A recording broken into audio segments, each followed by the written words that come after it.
İyi günler arkadaşlar. Kanalımıza hoş geldiniz. Bugün yine sizler için yepyeni videolarla karşınızdayım.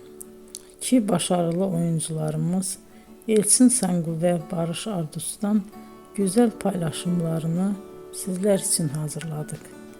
Elçin Sangu, Sevdim Alabora, Yalancı ve Mumları, Kiralık Aşk, İyi Günde Kötü Günde bu dizilerde rol almış ve herkes tarafından çok beğenilmiştir.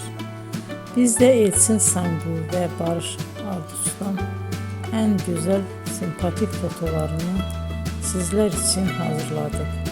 Bu karelerin devamını istiyorsanızsa emeğe saygı olarak kanalımıza abone olup yorum yazmayı unutmayın arkadaşlar. Teşekkür ederim.